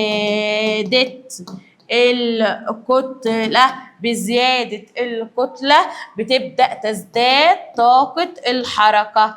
كتلة مين وطاقة حركة مين؟ الشاحنة. بزيادة كتلة الشاحنة تزداد طاقة حركة الشاحنة. نشوف السؤال اللي بعد كده. هنخش على المسائل المتنوعة، هنحل تقريبا 4 مسائل وكده انت فرمت حرفيا الوحدة التانية، خلصتها بكل افكارها. عشان كده بقول لك كمل الفيديو للاخر، مش هتحتاج تذاكر. احسب طاقة حركة جسم كتلته 50 كيلو جرام والمسافة 10 والزمن 2. احسب مين يا بابا؟ احسب مين؟ طاقة الحركة. ايه قانون طاقة الحركة؟ سهل وبسيط. مس حبيبة الفزلوكة راجعة معايا. طاقة الحركة عبارة نص الكتلة في مربع السرعة. طاقة الحركة عبارة نص الكتلة في مربع السرعة. انزل النص عشان النص هاي كربجك، بس ما تنساش ماذا يحدث شيله، انا مش عايزة حاجة تغيره فاشيله النص. هنا اكتب النص عادي. الكتله بيقول لي 50 في الفي تربيع. هل انت معاك السرعه؟ بص كده معايا، هل انت معاك السرعه؟ والله ما معاك السرعه. طب ممكن تجيب السرعه ازاي؟ دلوقتي انا بجري وانا ماشيه، مش ماشيه مسافه ومشغله زمن، يبقى السرعه معايا مسافه على الزمن. قول تاني، السرعه معايا مسافه على الزمن. فالسرعة عندي المسافة اللي هي 10 والزمن اللي هو 2 تطلع 5، فاكتب 5 واسكت. لا مش هسكت، دي مربع يعني مضروبة في نفسها مرتين، ف5 في 5. على الآلة بقى يا حلوين، واوعى تنسى التربيع، يا اما تعمل 5 لكل تربيع او تضربها في نفسها مرتين تطلع 625. وما تنساش دي طاقة، واي طاقة وحدة قياسها جول، اي طاقة وحدة قياسها جول. نشوف المسألة اللي بعد كده. احسب يا اخواتي، احسب مقدار الشغل المبذول لما اعمله بقوه 30 نيوتن وازاحه 60 متر. ايه قانون الشغل؟ قوه في الازاحه. ايه قانون الشغل؟ قوه في الازاحه. القوه معايا كام؟ معايا 30. ازاحه معايا كام؟ معايا 60. 3 في 5 15، 3 في 6 18، وانزل الصفرين وانا عندي الدبل اللي هو الشغل، والشغل عامل زي الطاقه، اي طاقه وحده قياسها جول، اي طاقه وحده قياسها جول. اروح كاتبه هنا الجول. زي الفل يا رجاله، زي الفل يا احلى رجاله. اخر مسألتين ونبقى خلصنا الوحده الثانيه. معايا جسم كتلته 8 كيلو جرام والسرعه بتاعته 2 متر على الثانيه، احسب طاقه الحركه. ما سهله يا عم، سهله يا عم. هسيبها لي حل في الكومنتات، هتحلها لي في الكومنتات. انت محتاج نص الكتله في مربع السرعه وعوض واديني الحل عشان لو غلط اعدلها لك قبل ما تروح الامتحان. نشوف السؤال اللي بعد كده. الشكل المقابل يمثل المسار اللي بتسلكه سياره. ركز معايا عشان دي مسائل على المسافه والازاحه. الشكل ده هيمثل الطريق ده هتمشي بيه سياره من النقطه A الى النقطه F. لازم اقرا راس السؤال عشان اعرف مشي من فين لفين. قال لي ماشي من A ل F، يبقى من A ل B، من B ل C، من C ل D، من D ل F. ماشي كل ده، يبقى المسافه ابدا اجمع كل ده 40 زائد 20 زائد 200 زائد 40 زائد 130. عشان ما يبقاش في حاجة غلط هحسبها معاكم على الآلة على التليفون. معناش آلة والله نسينا نجيبها فهنحسبها هنا. 40 زائد 200 زائد 40 زائد 130 تطلع 410. اسكت، لا بالمتر عشان هو مديني هنا متر متر متر متر متر فتطلع 410 متر. طب انا عايزه بقى الازاحه. بص يا حبيبي، كنت عامله فيديو على التيك توك لو انت متابعني، كنت شارحه المسافه والازاحه بطريقه بكار ورشيده. عايز تسمعها انا مثبتاها على التيك توك، اسمي بالعربي حبيبه سعد الفزلوكه. هتلاقي الفيديو هيفهمك قوي قوي بطريقه جميله وكوميديه قوي الفرق بين المسافه والازاحه. ابقى اسمعوا. المهم الازاحه كان حسونه طلع من بيتهم على طول لدرس مس حبيبه، تبقى اسمع الفيديو. فالازاحه هي اكثر خط مستقيم من نقطه البدايه، استني، من نقطه البدايه اللي هي ايه للنهايه اللي هي اف. فانا عندي كده دي الازاحه هي الخط ده. طب بص يا عم، ده مستطيل اللي قدام. يعني ايه مستطيل؟ فاتني بايه يعني؟ مستطيل ولا دايره؟ انا مالي. لا مستطيل فادك بحاجه. كل ضلع متقابل متساوي. كرر وعيد. كل ضلع متقابل متساويين. اخر مره. كل ضلع متقابل متساويين. يبقى ده 200، يبقى ده 200 بس ده شلت منهم 130. اتبقى لي هنا كام؟ نشيل ال 200 ناقص 130. انا والله في وقت ابقى مضغوطه زي كده ما بحبش افكر عشان انا عارفه ان انا مضغوطه ممكن احل غلط. فانت برضو في الامتحان عشان ما تغلطش استخدم الاله. هتطلع معايا 70 ايه الازاحه تبقى 70 متر. وبكده يا حلوين هقول لك الحمد لله احنا خلصنا الوحده الثانيه. الوحده الثالثه والرابعه صغيرين بس فيها ايه تقف معايا شويه. وبكده يا حلوين وصلنا لنهاية الوحدة الثانية وليس نهاية الفيديو. عموما الوحدة الثالثة والرابعة صغيرين جدا، فتهدى كده نص ساعة مع بعض كده تخلص المنهج. مش هتقعد تذاكر وتحفظ من الأول، وهتدعي لي زي ما تانية وسنة تانية في الفيديو كانوا بيدعوا لي، وبجد أنا حبيتهم من كتر دعوتهم ليا. استنوني في الجزء الثالث والرابع. يلا بينا يا حلوين نكمل الوحده الثالثه والوحده الرابعه. عايزه شويه حماس والهمه. خلاص باي اولى وداخلين تانية اعدادي بدرجات حلوه كده واحنا فخورين بنفسنا. بسم الله. السؤال الاول بيقول يتكون كل جين من وحدات بنائيه اصغر. هو انا عندي عموما الكروموسوم ده مكون من حمض نووي دي ان ايه، فاسمه حمض نووي دي ان ايه. لو جيت ابص على التركيبه الواحده منه اللي هي بتحمل لون عيني لون شعر صفات الوراثيه هيبقى اسمها الجين. جيت ابص على الجين ده جوه الاقي اصغر حاجه جوه الجين عباره عن السلالم اللي جواه، فالسلالم اللي جواه دي اسمها نيوكليوتيدا. فالوحده البنائيه للجين هي النيوكليوتيدا. سؤال سهل وبسيط. تعال نشوف اللي بعد كده. كل مما يلي من الكائنات المستهلكه. يعني ايه الكائنات اللي بتاكل بس ما عدا مين؟ يعني في حاجه هتنتج لينا. طيب الارنب هيستهلك ويخلص، الاسماك يستهلك ويخلص، الطحالب لا، الطحالب دي زي النباتات بتعمل عمليه البناء الضوئي فدي منتجه تمام معايا. الثعبان لا مش معايا فاختار الطحالب. السؤال اللي بعد كده عندي يعد انتاج ثمار بلا بذور من الطفرات ايه؟ بصوا يا جماعه انا عندي الطفرات ممكن تبقى طفره تلقائيه يعني طبيعيه يا اما طفره مستحدثه، وممكن الطفره من حيث تاثيرها يا اما مفيده يا اما ضاره. والله هي دي مفيده بس هل تلقائيه من عند ربنا؟ لا احنا اللي عملناها فمستحدثه. فهي طفره مفيده مش موجوده، هي مفيده تلقائيه يعني مفيده ومن عند ربنا لا احنا اللي عملناها. طبعا فضل كله ربنا طبعا.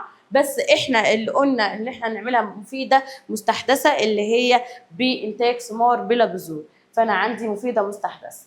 تعالى هنا في لون البشره دي طفره بيساعد الناس اللي هي في البلاد البارده ان هم يبداوا يساعدوا على امتصاص فيتامين دي، تحفظها صم، دي طفره كويسه ساعدتهم على امتصاص فيتامين دي. تعالى هنا بقى بناء الطائر لعشه، انا كطائر اي طائر بنشوفه بعينينا شايفين ان هو عمال يبني العش، هل دي صفة اكتسبها اتعلمها؟ ما هو لو صفة اتعلمها يا بابا اي واحد هيقول والله يا اما ابني العش بتاعي يا اما مش هبني، بس انت عمرك ما شفت طائر ما بيبنيش عشه. فانا عندي بناء الطائر لعشه دي حاجة غريزية جواه، زي الدجاج لما بيقعد على البيض، زي الام لما ترضع اطفالها، فدي حاجة غريزية جواه، فبناء الطائر لعشه، فانا عندي دي صفة عندي من السلوكيات الغريزية.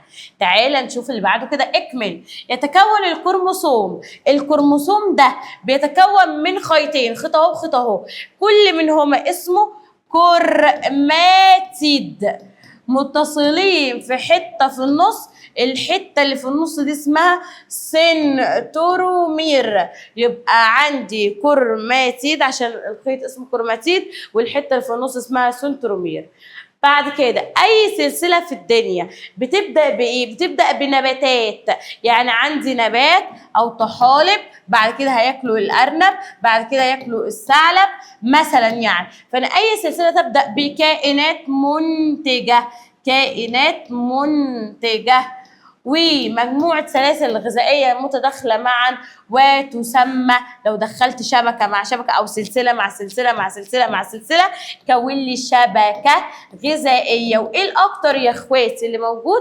طبعا لأن كل كائن، طبعا الشبكة الغذائية ما ردتش، طبعا الشبكة الغذائية لأن كل كائن بيتغذى على أكتر من حاجة، فأنا عندي كل كائن او كل سلسله تبدا بنباتات وبتبقى عباره عن شبكه.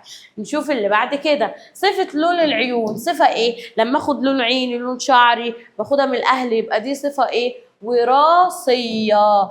بينما نوم الخفاش، الخفاش لما ينام في وضع مقلوب، لا دي حاجه غريزيه جواه، هم خلاص البندق ياكل السنجاب، ياكل البندق، مش البندق ياكل السنجاب، احنا مصوراكم الساعه 1 بالليل والله، السنجاب ياكل البندق، دي صفه وغريزيه. قول له ربنا يعينك يا مس ويعينكم يا رب. غريزيه.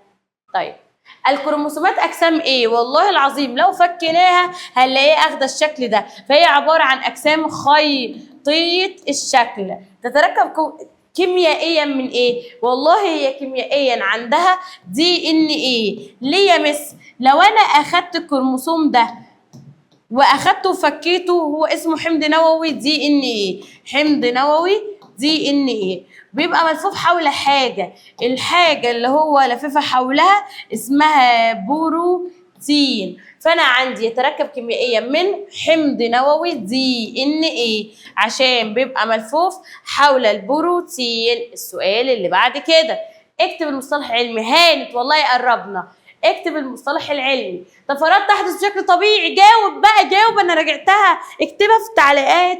تحدث بشكل طبيعي التلقائية، تحدث بشكل طبيعي الطفرات التلقائية. لكن يا حلوين أنظمة غذائية أستخدم فيها حشرة الدعسوقة للقضاء على حشرة المن، بدل ما نستخدم المبيدات الحشرية حاجة اسمها المكافحة البيولوجية، حاجة اسمها المكافحة البيولوجية، يبقى دي معايا اسمها المكافحة البيولوجية اللي أنا أبدأ أستخدم الكائنات دول في القضاء عليهم.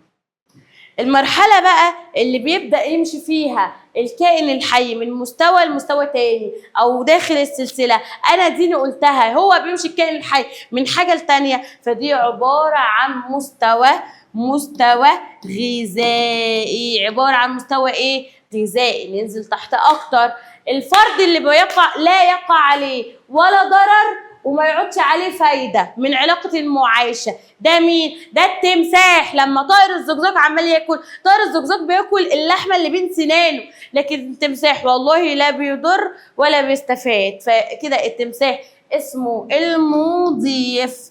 التمساح اسمه ايه يا اخواتي؟ المضيف. تعالى بعد هنا، تغيير في طبيعة الجين. أنا الجين بتاعي عمالة ألعب فيه، فالطبيعي هيديني طفرة. حظك بقى طفرة حلوة طفرة وحشة، المهم اللي أنت لعبت في الجين يبقى ده معاك اسمه طفرة. السؤال اللي عليه الدور، الوحدة الأساسية في تصنيف الكائنات الحية. أرجعها لك، أختك حبيبة تراجعها لك. عندي النوع عبارة عن مجموعة من الأفراد. الأفراد دول هيدوني جماعة، بعد كده هيدوني مجتمع حيوي، المجتمع الحيوي هيديني النظام. فأنا عندي أصغر حاجة في الوحدة التصنيفية أو الوحدة الأساسية معايا هي النوع. آخر سؤال بقى في اكتب المصطلح العلمي، علاقة غذائية بين فردين الاتنين بيستفادوا ومحدش فيهم بيتضر.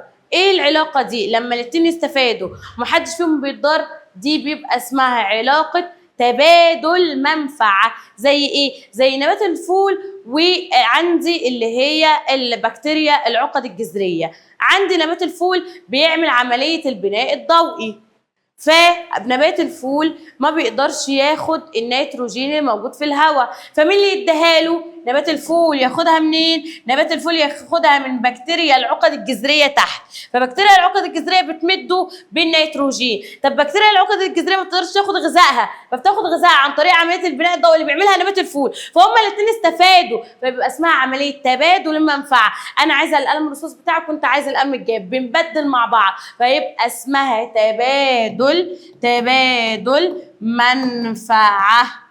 طيب نخش على اللي بعد كده. قارن بقى يا حلوين، وانا بحب قارن عشان بتلم. قارن بين قصر ارجل الثعالب القطبيه، نوع الصفه دي ايه؟ وعندي تعلم الطفل مش نوع الصفه ايه؟ الثعلب رجله مولوده كده قصيره، فدي صفه وراثيه. بينما الطفل لما يمشي ده تعلم، نقول له تاتا تاتا يلا امشي على البلاطه. فانا عندي الطفل لما يتعلم فدي صفه اتعلمها، يبقى صفه اتعلمها بالتدريب، يبقى صفه مكتسبه. طيب تعالى نشوف ايه الفرق بين الحيوانات اللاحمه والحيوانات العاشبه. والله اللاحمه زي الاسد مثلا، الاسد مثلا اللاحمه يتغذى على اللحوم فقط، لكن العاشبة زي الحصان والأرنب بيتميزوا بوجود قواطع. العاشبة تتغذى على اللحوم والنباتات، دي العاشبة. فرق بينهم مهم جدا. بعد كده قولي لي الفرق بين الكائنات المنتجة والكائنات المحللة. ايه تعريف الكائنات المنتجة؟ مثلا انا نبات وطحالب، يبقى بعمل عملية البناء الضوئي، يبقى هي كائنات تستطيع صنع غذائها بنفسها عن طريق عملية البناء الضوئي. لكن الكائنات المحللة بتعتمد على الكائنات الأخرى، الكائنات المستهلكة بتاخد منها اللي هي الغذاء بتاعها. طيب قولي لي بقى ايه تعريف المفترس وايه تعريف الفريسة؟ والله المفترس ده الكائن اللي بيستفيد، يبقى هو الكائن الذي يستفيد. طيب بيستفيد من ايه؟ من علاقة الافتراس. لكن الفريسة دي اللي اتاكلت او اللي اتعورت، يبقى هو الكائن الذي يضار او يفقد حياته. طيب ننزل. بيقول لي تغير لون البشرة في البلدان، لسه اخدين عشان امتصوا اللي هو دي، وانتاج الدجاج بلا ريش. قول لي هنا نوع الطفرة هنا طبيعية ولا مستحدثة؟ لا دي جاية من عند ربنا طبيعية، فكلمة طبيعية يعني تلقائية. لكن الدجاج بلا ريش ده من الإنسان، هو اللي ابتكرها عشان يوفر في الكهرباء، فمستحدثة. عندي طبيعة حدوثها والله هي عبارة عن طفرة تلقائية، وهنا طفرة مستحدثة. بصوا بقى يا حلوين، مسألة مهمة جدا جدا جدا جدا، ركز معايا فيها. دلوقتي بيقول لي ما مقدار الطاقه اللي تمشي لمستوى ثالث. ده كده بيتكلم على هرم الطاقه اللي قاعدته اخده اكبر كميه، اللي هي الكائنات المنتجه، وراسه فوق اخر كائن مستهلك. المهم وانا طالع منتج، مستهلك، اولي، ثانوي، ثالثي، وانا طالع عماله بفقد في الطاقه، وانا طالع عماله بفقد في الايه، في الطاقه، لان انا باخد 10% وبرمي ال90 التانيين. يبقى باخد ال10%، بكتسب ال10% وبفقد ال90% في صوره حراره، عرق، اي حاجه. المهم ان انا بكتسب 10%. فبيديني مساله يقول لي احسبي بقى كام. بيقول لي ما مقدار الطاقه اللي تصل للمستوى الثالث. انا دلوقتي عندي الكائنات المنتجه، مستهلك اولي، مستهلك ثانوي، مستهلك ثالثي. اذا كانت الطاقه في المستهلك الاول 2000، فانا معايا كده المستهلك الاول معايا 2000، فانا محتاجه مستهلك ثانوي واجيب الثالث. اوعى تنط على الثالث على طول اللي بيسال عليها، او الثالث، انا لازم اجيب الثانوي الاول. فمعايا المستهلك او المستوى الاول. المستوى الاول معاكي كام؟ معايا 2000 وحدة طاقة. طيب انا عايزة المستوى الثاني، اعمل ايه؟ ما انا قلت لك بتاخد 10% وبترمي 90، يبقى انت تاخد 10. اخدها منين؟ اخدها من المستوى الاول. انا مستوى تاني اخد من اللي قبله. فالمستوى الثاني، المستوى الثاني اخد ال2000، ومفروض اقسم على 10. لكن الكتب اللي انتم متعودين عليها ضاربين في 1/10، فاحنا نمشي على مبدأ واحد. بس خليك عارف، يا تقسم على 10 تضرب في 1/10. المهم هتطلع معاك 200 وحدة طاقة. بعد كده انا عايزه التالت، اروح اخده ال200 اللي طلعت من التاني وجايبه بيها التالت. فالمستوى التالت اروح اخده ال200 اللي طلعت من التاني واضربها في 1/10، تطلع 20. 20 وحدة ايه يا اخواتي؟ 20 وحدة طاقة. طيب اخر سؤالين معانا في الوحدة الثالثة، وتبقى بمعنى الكلمة والله فرمتها برضو، تبقى خلصت فعلا. بصوا يا حلوين، معايا حبوب قمح، تعبان، ضفدع، بومه، جراد. لو عايزه اكون سلسله ابدا بمين؟ اول حاجه ابدا بالكائنات المنتجه، يبقى حبوب القمح. راس السهم يروح للي بياكل. مين اللي ياكل حبوب القمح؟ الجراد، شاطر. بعد كده مين اللي ياكل الجراد؟ شاطر، انت بترد عليه وشطور، انا شايفاك في التعليقات. الجراد مين اللي ياكله؟ الضفدع. ومين اللي ياكل الضفدع؟ برافو برافو، يا رب تحل السلسله دي قبلي، تكتبها قبل ما انا اخلصها. بعد البومه الثعبان. الثعبان لا، هي الثعبان. انا الثعبان. انا الثعبان. يبقى الثعبان.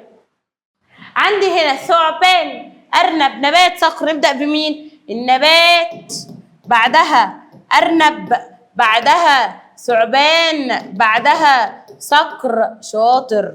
تعالى بقى الرسمه الاخيره في الوحده دي. في رسم تاني؟ يلا يا عم، في رسمتين اهم. عندي الشكل اللي قدامك لسه حلينه. الشكل ده يمثل كروموسوم. الحته اللي في النص اسمها سنترومير. تعالى ننزل هنا اكتر، يا رب تحل قبلي، انت شطور، برافو عليك، بحبك بحبك بحبك. شاطرين. ماذا يحدث لاعداد الثعابين لما ينقص عدد الطيور؟ انا كطير حزين، ايه قليت، ايه اللي يحصل للتعابين؟ هو مش التعبان يا عم بياكل الطيور؟ فالتعبان لما اكله يختفي هيموت من الجوع. برافو. فانا عندي هنا يموت الثعابين جوعا، وبالتالي يقل عدد الثعابين. وكده احنا خلصنا الوحدة الثالثة. على فكرة انا مش هاخد بريك وانت مش هتاخد بريك، احنا هنكمل للوحدة الرابعة. الثالثة والرابعة صغيرين، كملهم عشان تحفظهم صم. ويا ريت تسمع الفيديو ده مرتين عشان اضمن لك بنسبة 100% ان هي جاية. ويا عم بص على بتوع التانية اعدادي، بص اقول لك على حاجة، انا هستناك بعد ما تخلص الامتحان تقول لي اجا ولا ما جاش. كل المحافظات بكل الادارات تعالى لي وقول لي اجا ولا ما جاش من المراجعة دي. الحمد لله ان شاء الله هيجي. ويلكم تو وحدة رابعة.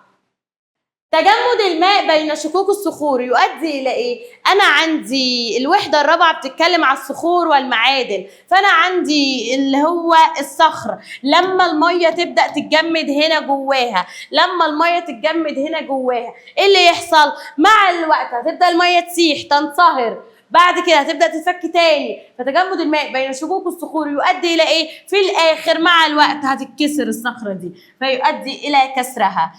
البازلت من الصخور الايه؟ بص معايا يا حبيبي، انا معايا البازلت ده مع الخفاف. البازلت مع ايه؟ الخفاف. البازلت والخفاف صخور ناريه. تعالى تعالى راجع لك، تعالى يا بابا انا عارفاك ضايع يا وديع. هنا عندي النار، في هنا تحت حاجه اسمها المجمع، دي بين شقوق الصخور، وباخد جيم مع جيم انواع الصخور. المجمع ليها نوعين، المجمع ليها نوعين، جوفيه وجرانيت، جوفيه وجرانيت. فازلوكه بتقول لك جيم مع جيم. المهم المجمع دي تطلع فوق السطح، ما يبقاش اسمها مجمع، هيبقى اسمها لافا. اي لاف يو، يبقى اسمها لافا. لما بتطلع فوق السطح يبقى اسمها لافا. اللافا دي مكونه من حاجتين، البازلت والخفاف. البازلت والخفاف، البازلت والخفاف. فانا عندي البازلت والخفاف صخور ناريه، بس اي ناريه جوفيه؟ لا، الجوفيه جيم مع جيم يا بابا، ماليش دعوه، يبقى ناريه سطحيه. فالاجابه هتبقى الف. تعالى نشوف السؤال التالت معايا باتنشن بليز. تتكون السحب وتسقط الامطار عن طريق عمليه ايه؟ انا كونت السحب والمطره نزلت، السحب دي مش جواها كتير من البخار؟ ايوه، البحر ميته اتبخرت، فانا عملت عمليه تبخر. طيب هتنزل المطر وتسقط ازاي؟ عن طريق هبدا اعمل عمليه هطول. ثواني ثواني، هل انت معاكي بقى تبخر وهطول؟ لا مش معاك. طب ثواني، هل الميه بعد ما تتبخر بتخش على طول جوه السحابه؟ لا، بتبدا تتحول من الحاله الغازيه اللي وصلت لها للحاله السائله، يبقى كده بيبقى معاك عمليه تكثف. هل هتفضل زي ما هي ولا هتنطر بقى سقوط الامطار؟ هتنطر، يبقى اسمها عمليه هطول. يبقى الاجابه الف هي الادق. طيب لو سألك بقى يا حبيبي ايه القوتين اللي بيأثروا على دورة الماء في الطبيعة؟ هتقول له والله الشمس عشان بتعمل لي عملية تبخر، وعندي قوة الجاذبية عشان بتشد المطر لتحت. ننزل تحت أكتر. الحمم البركانية التي تبرد بسرعة، هي بتبرد بسرعة. بص يا بابا الفزلوكة تحفظها لك، ولو حفظتها قول لي شابوه يا فزلوكة. اللي بتبرد بسرعة، بص بسرعة بسرعة بسرعة بسرعة بسرعة بسرعة بسرعة بسرعة. البلورات انت شايفها لا صغيرة، يبقى ذات بلورات صغيرة. عارف اللي بتبرد ببطء؟ ببطء. البلورات بتبقى كبيرة، فأنا عندي هنا البلورات بتبقى صغيرة. ننزل تحت أكتر. تسمى عملية تحول الماء من الحالة السائلة للغازية. أنا مية بقيت بخار مية، يبقى عملية تبخير اللي هي عملية التبخر. يعتبر إيه من الصخور المتحولة؟ قلت لك يا بابا صخور متحولة. صخور متحولة لو معاك حجر رمل بيبقى كوارتيزايت، لو معاك حجر رمل بيبقى كوارتيزايت عشان تبقى صخور متحولة. ولو معاك حجر جيري هو بيبقى رخام، لو معاك حجر جيري هو بيبقى رخام. فاتبذلت لسه قايله ناريه سطحيه مش معايا. حجر رملي ده حجر رملي رسوبي، رملي طيني، رمل طيني جيري رسوبي. لا انا عايزه كوارتيزايت موجوده معاكي؟ لا، الجريه تقول لي لسه ناريه جوفيه. الرخام هي اللي معايا وهي اللي تنفع. نشوف السؤال اللي بعد كده. لما بتبرد اللافا، مش اللافا دي فوق سطح الارض؟ اللافا دي سطحيه ولا جوفيه؟ لا سطحيه. طب السطحيه بتديني حاجتين، يا اما بازلت يا اما خفاف، فيديني البازلت والخفاف الاتنين. قشطه عليك، شاطر يا بابا. حل كده قبل يا ولد، حل يا ولا قبل يا ولد. عملية ايه تنتقل فيها المياه من التربة للغلاف الجوي؟ انا دلوقتي موجودة تحت، هنتقل للغلاف الجوي ازاي؟ اكيد هتبخر واطير لفوق، هتبخر واطير لفوق، فهعمل عملية التبخر. معايا تبخر معيش تبخر. طب اعمل ايه؟ عندي على النبات يا بابا لو هي موجودة برضو بيحصل فقد لبخار الماء دي عن طريق عملية النتح في النبات. يبقى مقلتش تبخر، يبقى معاك نتح في النبات. تعالى نشوف دي. عندي الغاز الطبيعي بيتكون من اكثر من 90% من غاز ايه؟ برافو عليك شطور، فاكر اخر صفحه في المنهج. برافو عليك. بيتكون من غاز الميثان. ميثان رمزه CH4 بيتكون من غاز الميثان رمزه CH4. يلا اكتب المصطلح العلمي. هانت قربنا. أجسام صلبة مكونة من معدن أو عدة معادن، ده تعريف الصخور. جسم صلب مكون من معدن أو عدة معادن. طيب المادة المنصهرة شديدة السخونة تكون من انصهار المعادن المكونة لبعض الصخور في باطن الأرض. المادة المنصهرة لما تبقى بباطن الأرض يبقى اسمها ماجما ولا لافا؟ ماجما يا رب تخش الجنة. اسمها ماجما ولا لافا؟ ماجما. فأنا عندي باطن ماجما يا رب تخش الجنة. حلو. عملية طبيعية تتضمن حركة المياه من الهواء الجوي والأرض اسمها إيه؟ في دورة مغلقة دي اسمها دورة الماء. نيجي هنا. لما أفتت وأكسر الصخر، عملية أصلا التفتيت والتكسير اسمها تجوية، تنقلها اسمها تعرية. قول معايا تاني. تفتيت وتكسير تجوية، تنقلها اسمها تعرية. تفتيت وتكسير تجوية، تنقلها اسمها تعرية. تفتيت وتكسير تجوية، تنقلها اسمها تعرية. فأنا عمالة أفتت وأكسر الصخر، يبقى أنا كده بعمل عملية تجوية. طب انا بغير تركيبها الكيميائي، قال لك لا، دون تغيير التركيب الكيميائي. لما ما تغيرش في التركيب الكيميائي يبقى اسمها تجوية ميكانيكية. يبقى اسمها تجوية ميكانيكية. طيب نشوف ده. عملية فقد الماء للنبات الزائد في صورة بخار. لما النبات يبدأ يطلعها في صورة بخار يبقى دي اسمها عملية النتح. السؤال اللي بعد كده يا اخواتي، تحول الماء من الحالة السائلة للحالة الغازية لما اكتسب حرارة من السائلة الغازية يبقى دي عملية التبخر. طيب لسه قايلين الجرانيت جيم مع جيم جوفية ولا سطحية؟ جوفية. يعني ايه؟ نارية جوفية. البازلت نارية سطحية زي الفل. 10 رجالة. تعالى عملية التجوية لسه قايلالك. التجوية هي عبارة عن تفتيت وتكسير. التجوية عبارة عن تفتيت والتكسير، أما التعرية عبارة عن نقل وترسيب. تعالى الحجر الجيري نوعه ايه؟ حجر جيري، حجر طيني، حجر رملي، كل صخور رسوبية. لكن الرخام ده كان جاي لي من الحجر الجيري الرسوبي، عملت له ضغط وحرارة بس ما وصلتوش لدرجة الانصهار. ما الصخور المتحولة دي أكثر صلابة، بتيجي من الضغط والحرارة دون الوصول لنقطة الانصهار. فأنا عندي هنا يا حلوين ده كده صخور متحولة. تعالى نقول تعريف التجوية الميكانيكية والكيميائية. التجوية هي عبارة عن عملية تفتيت وتكسير الصخر. يبقى اكتب كده تفتيت وتكسير الصخر.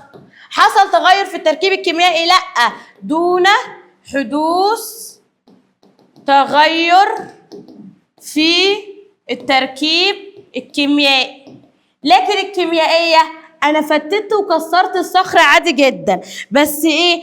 أنت غيرت في التركيب الكيميائي. يبقى تفتيت وتكسير الصخر مع حدوث تغيير في التركيب الكيميائي. يبقى ميكانيكية دون حدوث تغيير، كيميائية هي اسمها كيميائية، يبقى دي حدوث تغيير. طيب كل ده احنا قلناه. تعالى هنا قول لي مثال على صخر ناري جوفي.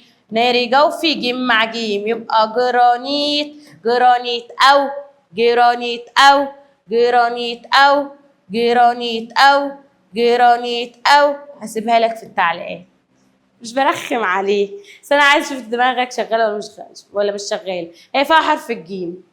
شوف بقى مركز ولا مش مركز. وبكده يا حبايب قلبي نكون وصلنا لنهايه المراجعه. عايزه اقول لك انا اللي بشكرك جدا جدا جدا. طول ما انت وصلت للنهايه دي يبقى انت طالب مجتهد وبتسعى ان انت تحافظ على درجاتك او ان انت تنجح.